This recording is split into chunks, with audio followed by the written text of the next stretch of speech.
ngalan ng Ama, ng Anak at ng Espiritu Santo. Amen. Sumainyo ang Panginoon. At sumayo rin.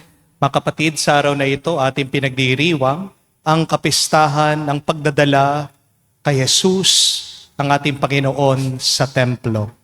We are celebrating the feast of the presentation of the Lord. Sa pagdala ng ating Panginoong Jesucristo sa templo, siya'y napakilala bilang liwanag ng buong mundo. Siyang ating pag-asa pag tayo ay nakakaranas na ng kadiliman sa ating buhay. Mga ginigiliw kong kapatid, 40 araw na ang nakalipas. Buhat ng ating pagdiwang ang maligayang Pasko ng pagsilang ng Panginoon. Ngayon naman ang dakilang araw ng pagdadala kay Jesus sa templo. Sa hayagang pagtupad sa utos ng Diyos na tinadhana ni Moises, ang totoong naganap ang pagkikipagtagpo ng Mesiyas sa mga nananabik na tao para sa kanyang pagdating. Sa pag-akit ng Espiritu Santo, ang mga banal na matatanda ay naparoon sa templo. Sa tulong ng tanglaw ng Espiritu Santo, kanilang nakilala ang Panginoon at masaya nilang tinanggap siya. Kaya naman tayo rin ay naririto at nagtitipon bilang tugon sa pag-akit ng Espiritu Santo. Tayo ay patungo sa tahanan ng Diyos. Bilang pagsalubong ng Mesiyas, makaharap sana tayo at makilala natin siya ngayon sa pagsasalo sa pinaghahatiang tinapay hanggang sa kanyang maningning na pagpapakita. Kung kayo po ay merong mga kandila sa inyong mga tahanan, dala niyo po ang inyong mga kandila. Ngayon, hawakan niyo po, sindihan niyo, at sila ay ating babasbasan. Simbolo na si Kristo ay ang liwanag ng ating buhay. Manalangin tayo. Ama namin makapangyarihan, ikaw ang pinanggagalingan ng lahat ng kaliwanagan. Ang liwanag na tatanglaw sa lahat ng mga bansa ay yung pinakita ngayon sa banal na si Simeon. Gawin mong banal at basbasan, mga kandilang ito, nahahawakan ng mga bumubuo sa iyong sambayanan. Sa aming pagdadala nito, kami naway marapatin mong umawit ng pagpupuri para sambahin ang ngalan mo. Sa aming paglalakad sa landas ng iyong kabutihan, kami naway loobin mong sumapit sa di magmamaliw mong liwanag. Si Jesucristo na aming Panginoon, magpa sa walang hanggan. Amen.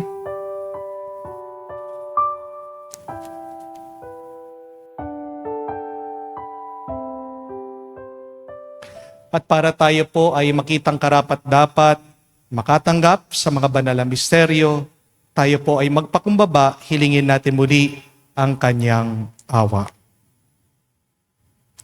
Inaamin ko Sa makapangyarihang Diyos at sa inyo mga kapatid, na lubha akong nagkasala sa isip, sa salita, sa gawa at sa aking pagkukulang.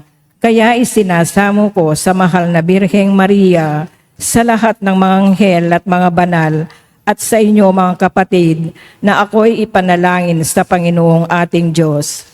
kaawaan tayo na makapangyarihang Diyos, patawarin tayo sa ating mga kasalanan, patnubayan tayo sa buhay na walang hanggan. Amen. Panginoon, kaawaan mo kami. Panginoon, kaawaan mo kami. Kristo, kaawaan mo kami. Kristo, kaawaan mo kami. Panginoon, kaawaan mo kami. Panginoon, kaawaan mo kami. Gloria in excelsis Deo.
Manalangin tayo.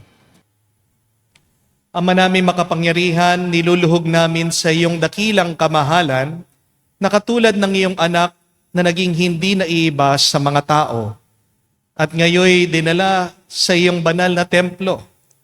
Kami rin naway maging dalisay at marapat dalhin sa banal na tahanan mo sa pagtitipong ito.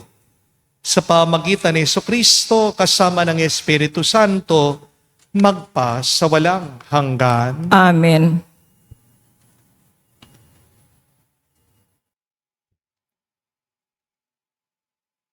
Pagbasa mula sa aklat ni Propeta Malakias. Ito ang sinabi ng Panginoong Diyos. Ipadadala ko ang aking sugo upang ihanda ang daraanan ko. At ang Panginoon na inyong hinahanap ay biglang darating sa kanyang templo. Darating ang pinakahihintay ninyong sugo at ipapahayag ang aking tipan. Ngunit sino ang makatatagal pagdating ng araw na iyon? Sino ang makakaharap pag siya'y napakita na? Siya'y parang apoy na nagpapadalisay sa bakal at parang matapang na sabon. Darating siya para humatol at dadalisayin niya ang mga saserdote tulad ng pagdalisay sa pilak at ginto.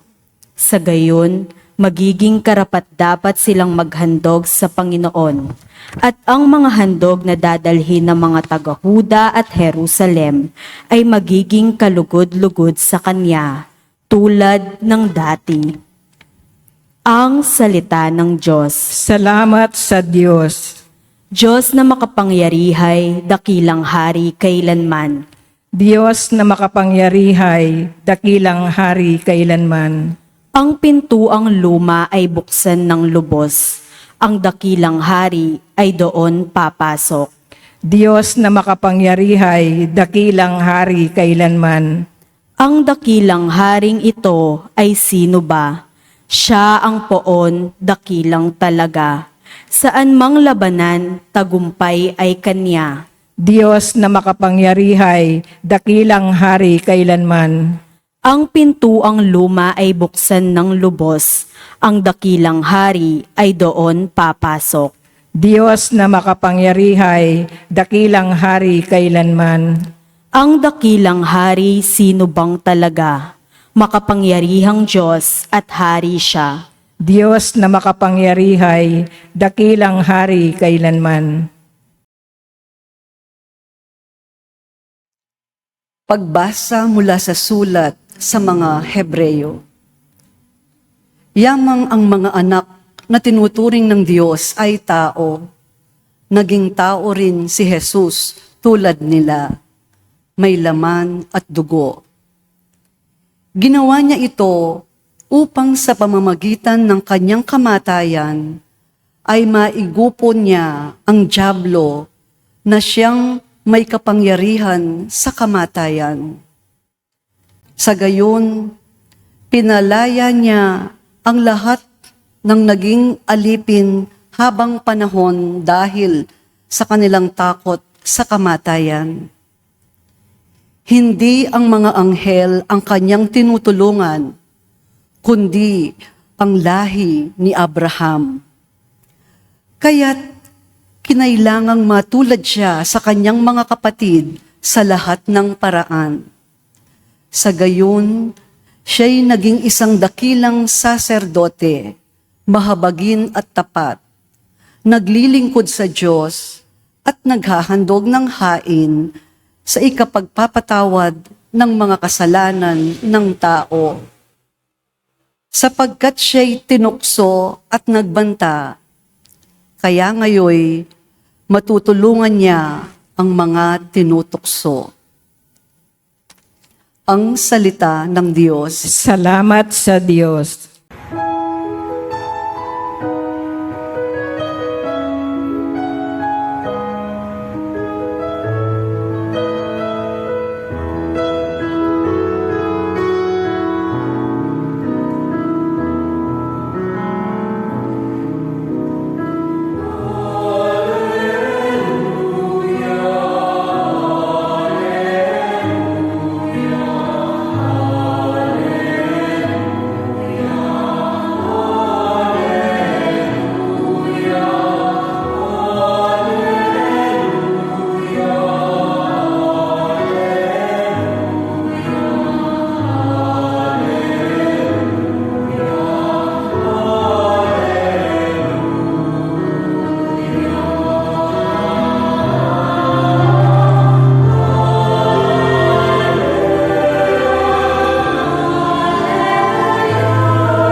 para sa lahat ng bansa, liwanag nagmumula sa bayan mong dinakila. Aleluya, aleluya. Sumainyo ang Panginoon. At sumayo rin. Ang mabuting balita ng Panginoon ayon kay San Lucas. Papuri sa iyo, Panginoon. Nang dumating ang araw ng paglilinis sa kanila ayon sa kautusan ni Moises, si Jesus ay dinala ng kanyang mga magulang sa Jerusalem upang iharap sa Panginoon. Sapagkat ayon sa kautusan, ang bawat panganay na lalaki ay nakatalaga sa Panginoon. At naghandog sila ayon sa hinihingi ng kautusan ng Panginoon. Mag-asawang bato-bato o dalawang inakay na kalapati. May isang tao roon sa Jerusalem, ang pangalan Simeon. Matapat at malapit sa Diyos ang lalaking ito, naghihintay sa katubusan ng Israel. Sumasa kanya ang Espiritu Santo na nagpahayag sa kanya na hindi siya mamamatay hanggat hindi niya nakikitang Mesiyas na ipinangako ng Panginoon. Sa patnubay ng Espiritu, pumasok siya sa templo. At nang dalhin doon ng kanyang mga magulang ang sanggol na si Jesus upang gawin ang hinihingi ng kautusan, siya'y kinanlong ni Simeon. Ito'y nagpuri sa Diyos na ang wika, "Kunin mo na, Panginoon, ang iyong abang alipin.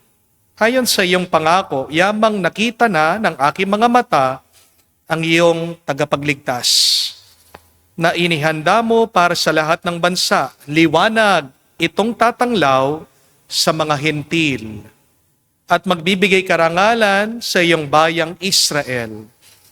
Namangha ang ama't ina ng sanggol dahil sa sinabi ni Simeon tungkol sa kanya.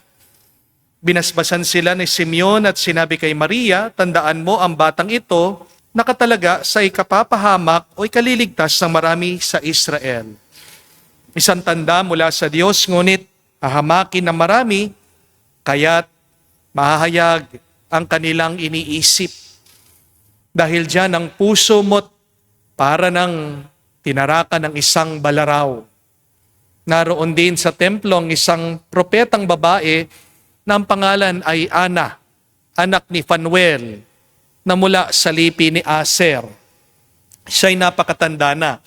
7 taon lamang silang nagsama ng kanyang asawa nang siya'y mabalo at ngayon 84 na taon na siya. Lagi siyang nasa templo at araw-gabi sumasamba sa Diyos sa pamagitan ng pag-aayuno at pananalangin. Lumapit siya ng oras ding yun at nagpasalamat sa Diyos. Nagsalita rin siya tungkol kay Jesus sa lahat na naghihintay sa pagpapalaya ng Diyos sa Jerusalem. Nang maisagawa nila ang lahat ng bagay ayon sa kautusan, bumalik na sila sa kanilang bayan sa Nazareth, Galilea.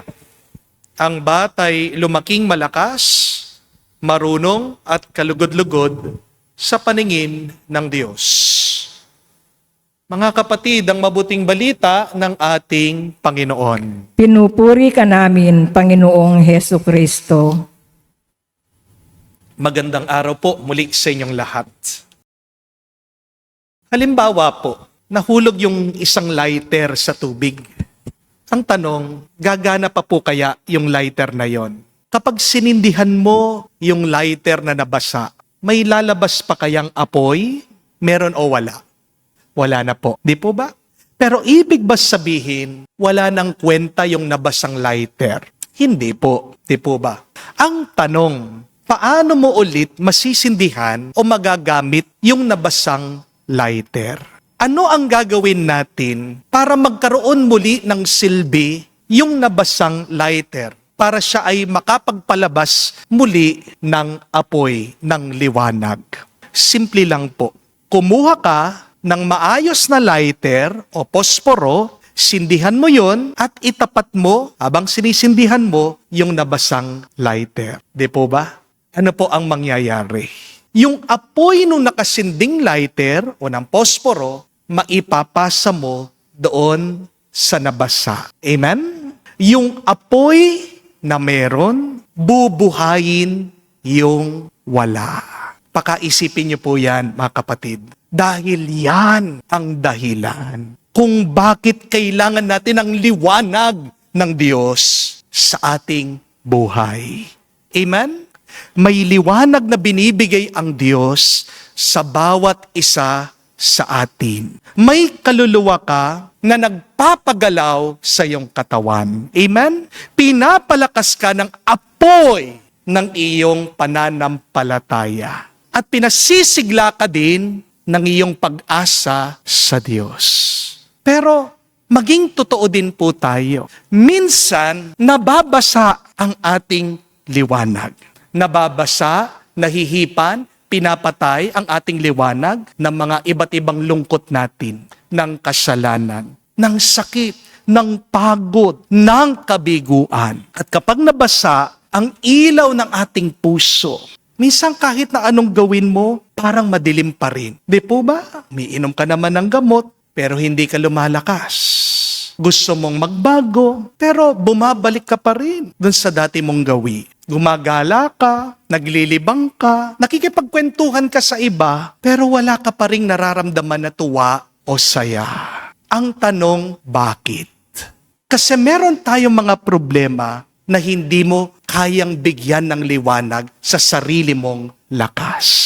May sugat ka na hindi mo kayang pagalingin sa pansamantalang saya. May pagod ka na hindi mo kayang tugunan sa pamamagitan ng tulog lang. Kapag ang dilim ay nasa isip natin, nasa puso natin, nasa kaluluwa natin, hindi mo yan kayang alisin sa sarili mong lakas at kakayahan. Di po ba? Kaya nga sa pista ng Candelaria, pinapaalala po sa atin ng simbahan, si Kristo ay ang liwanag ng sanlibutan. Hindi tayo ang pinagmumulan ng liwanag. Tayo ang kandila na kailangan sindihan ng Diyos. Kaya nga po, nung muling nabuhay ang ating Panginoong Jesucristo, habang nagtatago daw ang mga apostol niya dahil sa takot na baka sila din po ay patayin ng mga Hudyo. Ang Diyos mismo ang lumapit sa kanila. Kahit na nakasara ang pintuan, pumasok ang Diyos doon sa kanilang silid. At anong ginawa ni Jesus sa kanila? Hiningahan niya sila. Jesus breathed on them. At ano ang sabi niya? Receive the Holy Spirit. At ano po ang simbolo ng Banal na Espiritu? Tongues of fire. Dila na apoy. Apoy na nagbibigay lakas sa mga mahihina. Apoy na nagbibigay tapang sa mga duwag. Apoy nagbibigay liwanag sa mga naliligaw. Kaya kapatid, kung ikaw nababalot ka sa dilim, nalilito ka din, pagod na pagod ka, gusto mo nang sumuko, wala nang saya sa iyong buhay, lumapit ka lang kay Kristo. At kamuka sa nabasang lighter o posporo, magliliyab ka, magliliwanag ka, at magiging pagpapala ka muli sa mundo. At kung ngayon, pakiramdam mo, hindi mo kayang lumapit sa Diyos, nangihina ka, maghintay ka lang, manalig ka, at umasa ka sa Diyos. Dahil ang Diyos mismo ang darating. Si Jesus mismo ang liwanag mo, ang lalapit sa iyo, at ang apoy ng Diyos magsisindi, magpapalakas muli sa iyo. Tingnan niyo po si Simeon at si Ana sa Ebanghelyo. Pagkatanda-tanda na nila, siguradong nanghina din sila, pero di sila tumigil. Araw-araw, pumupunta sila sa templo at dumating din nagpakita ang Mesiyas sa kanila. Kaya naman sila ay nabuhayan. Kaya naman sila ay napuspos ng Banal na Espiritu. Huwag ka mag-alala, kapatid. Kung sa bawat araw mo ay wala kang nagagawa na nakakamangha, nakakabigla at kagilagilalas. Nagagawa mo lang mga simple, ordinaryo. Kasi hindi naman nasusukat ang buhay natin sa dami ng ating mga achievements, sa lakas ng palakpak ng ibang tao, sa dami ng papuri na natatanggap natin sa iba. Dahil kung ang nagagawa mo lang ngayon ay yung makapag-survive ka lang, ay yung mabuhay ka lang, ay yung magpatuloy ka lang, ay yung malampasan mo lang yung maghapon, kapatid, biyaya na yan. Higit na yan sa sapat. Tanggapin natin ang katotohanan. Di po ba? Hindi naman araw-araw tayo ay 100%.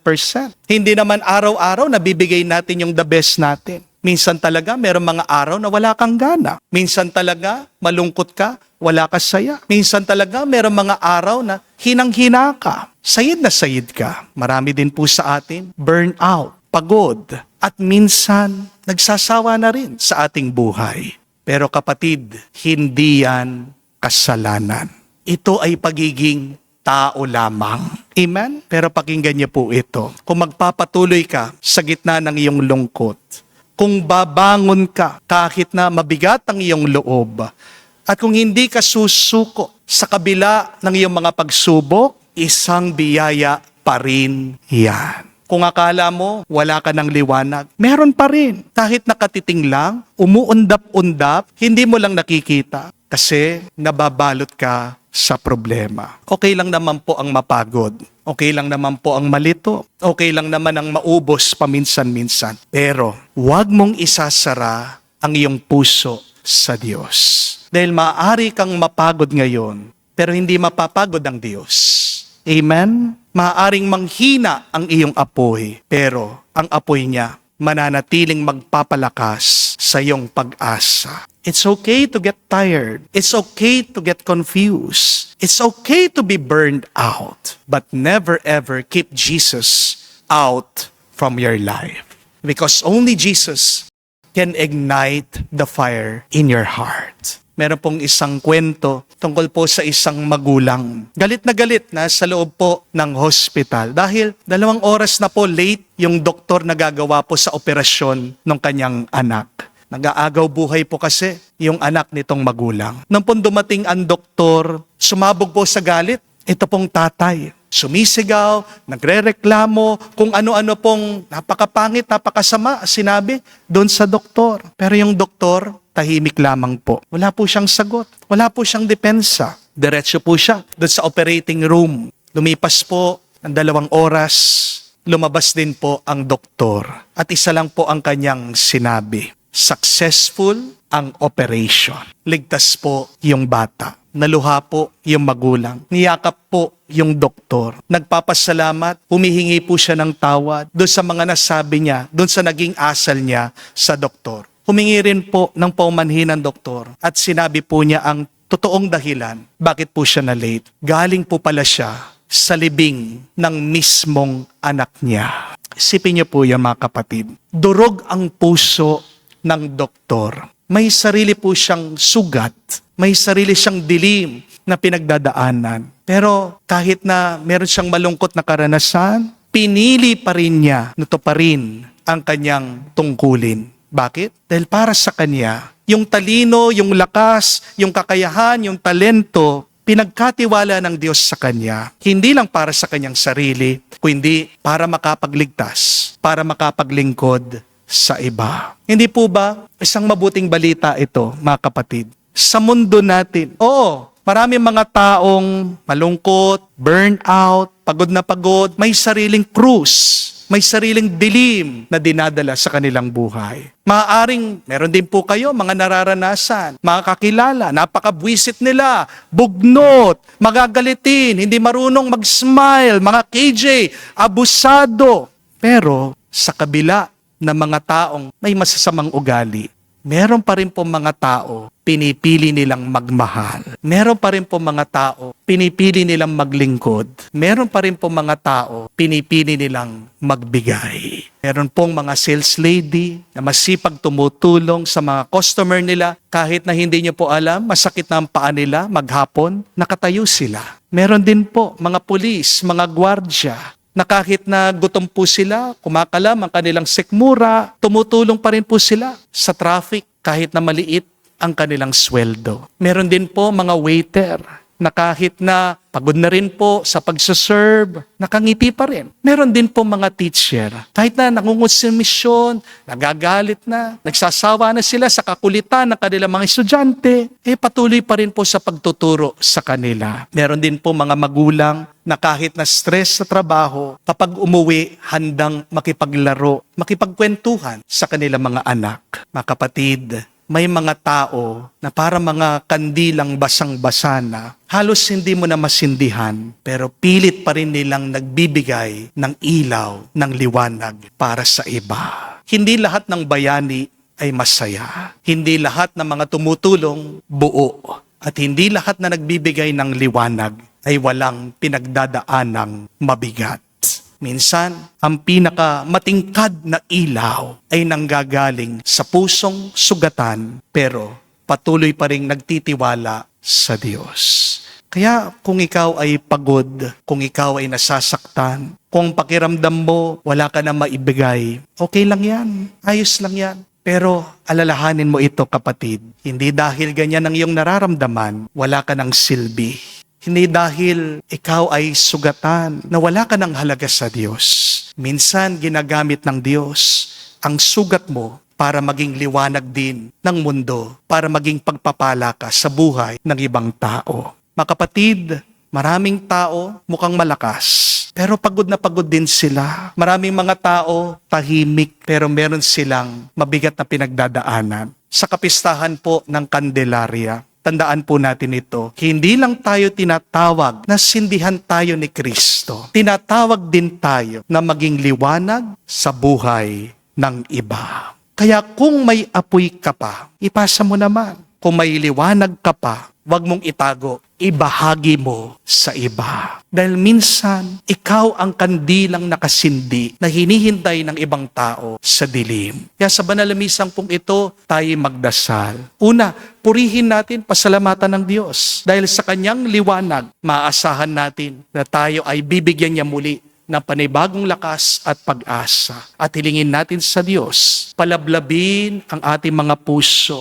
pag tayo nanghihina na para mas gumanda pa ang ating mundo, para tayo ay maging pagpapala ng Diyos para sa ating mga kapwa, para sa ating mga kapatid, para sa mga nahihirapan, ngayon at magpakailanman. Amen. Amen. Tumayo po tayo, alay po natin sa Diyos ang ating mga dasal at panalangin, at ating sabihin, Panginoon, dinggin mo kami. Panginoon, digin mo kami, ang simbahan sa buong mundo, naway ipakita ang tunay na mukha ni Kristo at maging tanda ng kaligtasan sa lahat. Manalangin tayo sa Panginoon. Panginoon, dinggin mo kami. Ang mga may kapangyarihan, naway maglingkod sa lipunan ng may pag-aalay ng sarili, magkaroon ng tapang na magpahayag at kumilos sa ngalan ng katotohanan at katarungan at maging saksi sa pag-ibig ni Kristo. Manalangin tayo sa Panginoon. Panginoon, dinggin mo kami.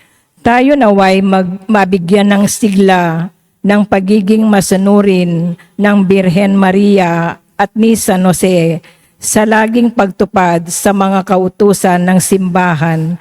Manalangin tayo sa Panginoon. Panginoon, dinggin mo kami.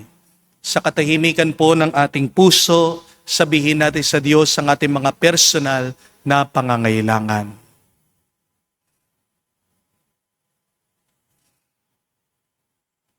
Panginoon, nasa kadiliman kami kung wala ka.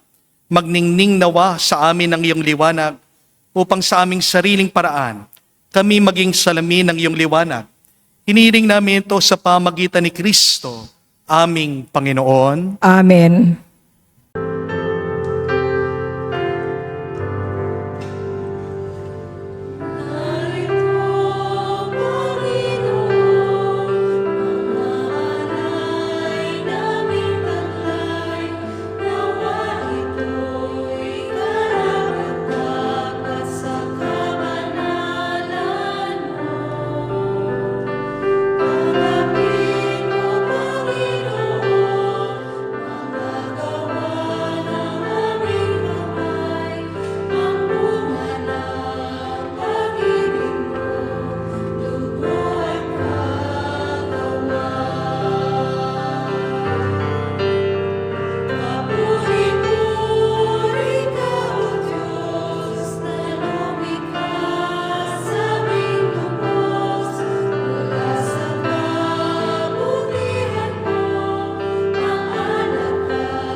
Manalangin kayo mga kapatid, para ang ating mga paghahain ay kalugdan ng Diyos amang makapangyarihan. Tanggapin nawa ng Panginoon itong paghahain sa iyong mga kamay sa kapurihan niya at karangalan sa ating kapakinabangan at sa buong sambayanan niyang banal. Ama naming lumikha, naway maging kalugod-lugod sa iyo ang paghahain ito ng iyong nagagalak sambayanan. Niloob mo para sa ikabubuhay ng salibutan ay maihandog ang tupang maamo at walang bahid dungis. Si Jesucristo na iyong anak, aming Panginoon, magpa sa walang hanggan. Amen. Sumainyo ang Panginoon. At sumayo rin. Itaas sa Diyos sa inyong mga puso at diwa. Itinaas na namin sa Panginoon. Pasalamatan natin ang Panginoong ating Diyos. Marapat na siya ay pasalamatan. Ama namin makapangyarihan, tunay nga marapat ikaw ang aming pasalamatan. Ngayon dinala sa iyong templo ang anak mong dati nang di iba sa iyo. Siyang nagbibigay karangalan sa Israel na iyong bayan. Siyang pinahayag ng Espiritu Santo bilang liwanag na tatanglaw sa lahat ng tao. Kaya kaisa na mga anghel nagsisiawit ng papuri sa iyo. Nang walang humpay sa kalangitan, kami nagbubunyi. Na walang humpay sa kalangitan, kami nagbubunyi sa iyong kadakilaan.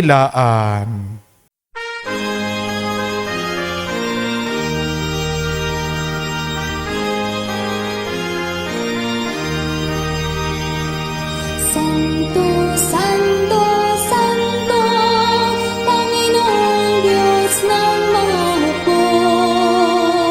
Napupuno ang langit at lupa ng kadakilaan mo. Hosana sa kaitasan, pinagpalang na Panginoon sa ngalan ng Panginoon. Hosana sa kaitasan, Hosana sa kaitasan. Ama naming banal, ikaw ang bukalan tanang kabanalan. Kaya't sa pamagitan ng iyong Espiritu, gawin mong banal ang mga kaloob na ito, upang para sa amin, maging katawan at dugo ng aming Panginoong Heso Kristo. Bago niya pinagtiis ang kusang loob na maging handog, hinawakan niyang tinapay, pinasalamatan kanya, pinaghati-hati niya iyon, inabot sa kanya malagad at sinabi, tanggapin ninyong lahat ito at kanin. Ito ang aking katawan na ihahandog para sa inyo.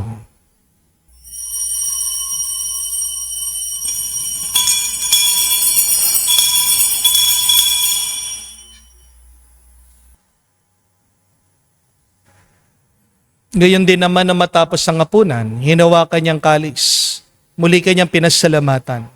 Nabot niyang kalis sa kanyang malagad at sinabi, tanggapin ninyong lahat ito at inumin. Ito ang kalis ng aking dugo, ng bago at walang hanggan tipan. Ang aking dugo na ibubuhos para sa inyo at para sa lahat, sa ipagpapatawad ng mga kasalanan. Gawin ninyong ito sa pag-alaala sa akin.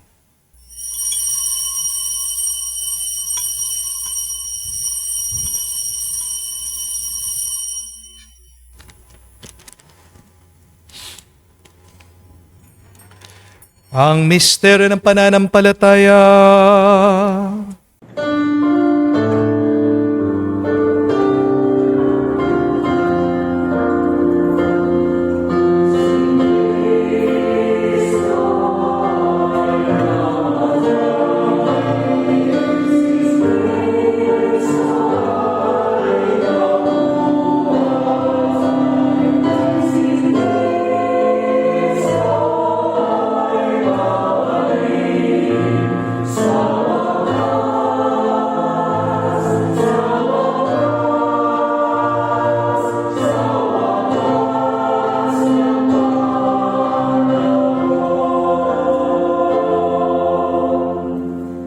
Ama, ginagawa namin ngayon ang pag-alaala sa pagkamatay muling pagkabuhay ng iyong anak. Kaya tinialay namin sa iyong tinapay nagbibigay buhay at ang kalis sa nagkakalob ng kaligtasan. Kami nagpapasalamat dahil kami yung minarapat na tumayo sa harap mo para maglingkod sa iyo. Sinasamo namin kami magsalo-salo sa katawan at dugo ni Kristo ay mabuklod sa pagkakaisa sa pamagitan ng Espiritu Santo. Amalingapin mong iyong simbahan, laganap sa buong daigdig. Puspusin mo kami sa pag-ibig. Kaisa ni Leon ang aming Santo Papa, si Florentino aming Arsobispo at ng Tanang Kaparian. Alalahanin mo rin ang aming mga kapatid na nahimlay. May pag-asang sila'y muling mabubuhay. Gayon din naman lahat ng mga pumanaw. Kaawaan mo't sila't patuloyin sa iyong kaliwanagan. Kaawaan mo't pagindapatin kaming lahat makasalo sa iyong buhay na walang wakas. Kaisa na mahal na Birhen Maria, Ina ng Diyos. Kaisa ni San Jose, ang kanyang malwalhating esposo. Kaisa ng mga apostol, lahat ng mga banal na namuhay dito sa daigdig na kalugod-lugod sa iyo. May pagdiwang nawa namin ang pagpupuri sa ikararangal mo sa pamagitan ng iyong anak, aming Panginoong Heso Kristo. Sa pamamagitan ni Kristo, kasama niya at sa Kanya, ang lahat ng parangal at papuri ay sa iyo, Diyos Ama, makapangyarihan, kasama ng Espiritu Santo, magpasawalang hanggan. Amen. Amen. Amen. Amen. Amen. Amen. Sa nakagaling na utos sa turo ni Jesus sa Panginoon natin at Diyos, ipahayag natin ang lakas, loob.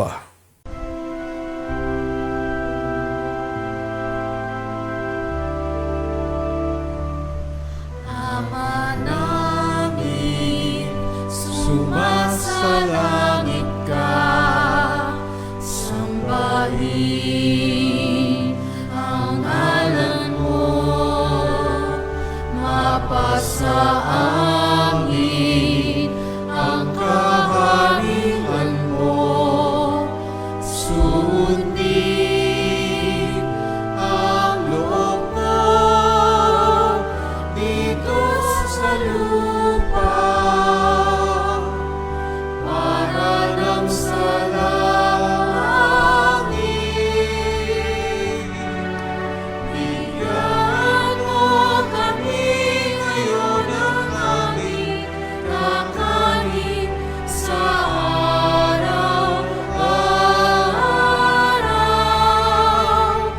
At patawarin mo kami sa aming mga sala para ng pagpapatawad namin sa nagkakasala sa amin.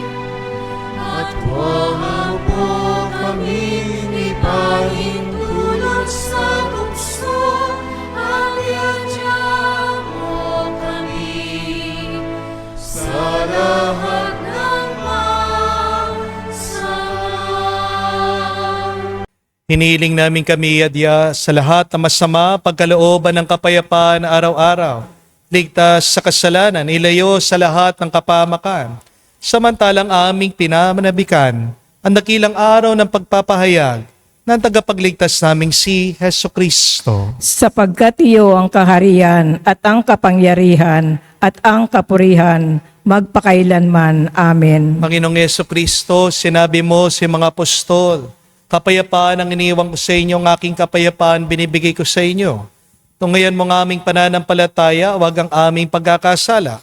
Pagkalooban mo kami ng kapayapaan at pagkakaisa, ayon sa iyong kalooban, kasama ng Espiritu Santo, magpa sa walang hanggan. Amen. Kapayapaan ng Panginoon ay laging sumainyo. At sumayo rin. Magbigayan po tayo ng kapayapaan sa bawat isa. Pisuin niyo po, kapayapaan po sa inyong lahat.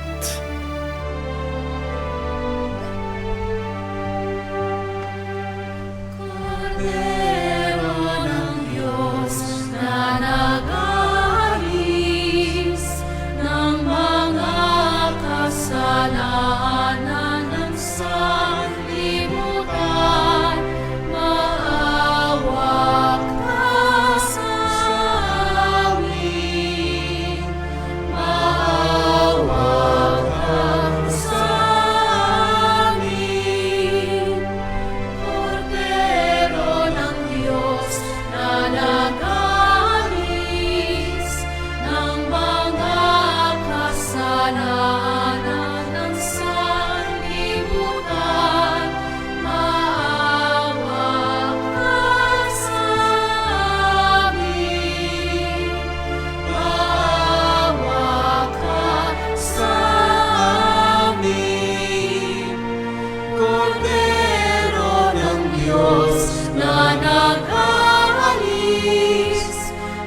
kasalanan ng sanlibutan, ipagkaloob mo sa amin ang kapayapaan.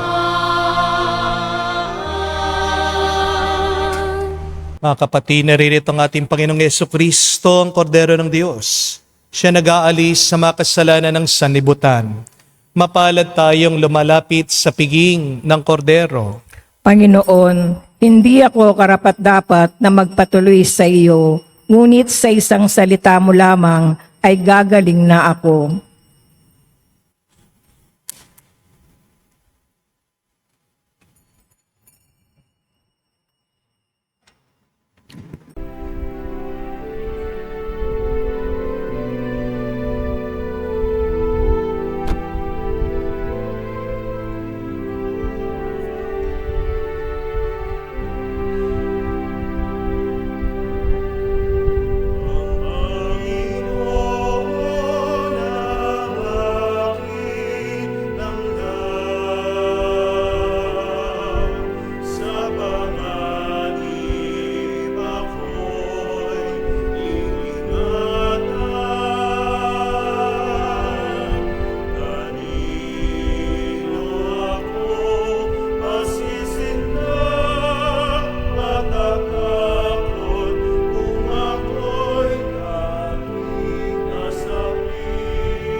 Manalangin tayo. Ama namin mapagmahal, sa pagtanggap namin ng pakikinabang, naway mapasa aming lubusan ang iyong kagandang loob. Na kinakamtang ganap ni Simeon nung matupad ang kanyang inaasam, na wag munang mamatay hanggat hindi nakikita ang Mesiyas. Marapatin mo rin aming makamtan ang walang maliw na buhay, sa pagtahak namin sa landas na pakikipagtagpo sa aming Panginoong Jesucristo, ngayon at magpa sa walang hanggan. Amen. Ang mga nabasbasampong kandila sa araw ng Kandelarya ay madalas ginagamit po sa mga panahon ng sakuna at delubyo. Kapag lumilindol, kapag may bagyo, pag malakas ang hangin, kapag kumikidlat, ano man po ang problema natin, ano man po ang panganib sa ating buhay, sindihan niyo po ang mga kandila na nabasbasan sa araw na ito para ipaalala sa atin ang liwanag natin at ang lakas ay nanggagaling kay Kristo. Sabi nga sa pangalawang pagbasa, si Kristo ay naging tao hindi para sa mga anghel, kundi para sa ating mga taong mahal na mahal ng Diyos Ama. Siya ang liwanag ng ating buhay para maging gabay natin sa pag-uwi natin sa kaharian ng Diyos. Kaya po, huwag niyo pong sasayangin ang mga kandilang yan. Gamitin niyo po, lalong-lalo na pag kayo ay nadidepress, nalulungkot o naliligaw sa buhay. May dalawa pong klaseng tao sa mundo. yung mga nagbibigay ng liwanag, at yung pangalawa, yung mga pumapatay ng liwanag. Which one are you? Are you a light giver? Or are you a light killer? Nang ginagawa nyo sa pamagitan ng iyong buhay? Kayo ba ay nagpapasigla? O pumapatay kayo ng sigla? Kayo nagbibigay ng kadiliman sa ibang tao? Kahit na gaano kabigat kahirap ang buhay, may liwanag ka pa rin. Dahil merong kang kaluluwa, lalong-lalo na pag merong kang pananampalataya at pag-asa, at ang ating mabuting balita, ang ating Panginoong Jesucristo sa pamagitan ng Kanyang Banal na Espiritu na nagliliwanag sa ating mga isip, puso at kaluluwa. Kahit na gaano kadilim ang buhay mo, kung ikaw ay lalapit sa Diyos, palalablabin niya, sisindihan niya muli ang liwanag ng Espiritu sa iyo. Kung hindi mo kaya na lumapit sa Kanya, manatili ka dyan, maghintay ka, umasa ka, ang Diyos ang lalapit sa iyo. Kaya mahalaga, mag-survive ka sa maghapon. Pilitin mo na magpatuloy. Yung malampasan mo lang yung maghapon kahit na pagod ka, ang dami mong inaalala. Pag natapos mo maghapon, isang malaking grasya yan. Pag ikaw ay umaasa sa Diyos, nananalig sa Diyos, ikaw ay pupunuin niya ng kanyang pagpapala at biyaya. Yan na pong assignment ko sa inyo ngayong araw para masindihan muli ang sigla, ang lakas, ang saya sa ating mga puso. Smile. Ngumiti po kayo. Dahil ano po ang ngiti? Yan po ay ang nagbibigay ng liwanag sa ating mga muka. Libreng makeup po ang ngiti. Remember that. If you want to have a beautiful and handsome face, then smile. If you want other people's faces to light up, smile at them. Amen? Smiling is contagious. Kung magpapakalat ka din ng virus, wag nang sipon. Paumanhin po, ako'y sinisipon. Kung magbibigay din kayo ng virus sa iba, wag na pong COVID. Wag na pong lagnat, wag na pong bulutong. But if you want to spread the virus, spread the happiness virus. Smile. Spread the joy of God to other people. Smile. At sabi nga, kapag ikaw ay ngumingiti, yan ay gamot sa iyong puso. The medicine of the heart, of the soul, is a cheerful face. Amen? Kung hindi mo kayang ngumiti, again, bumalik ka sa Diyos, tignan mo mukha ng Diyos, naway, ang liwanag na mukha ng Diyos ang magpangiti sa iyo. Amen?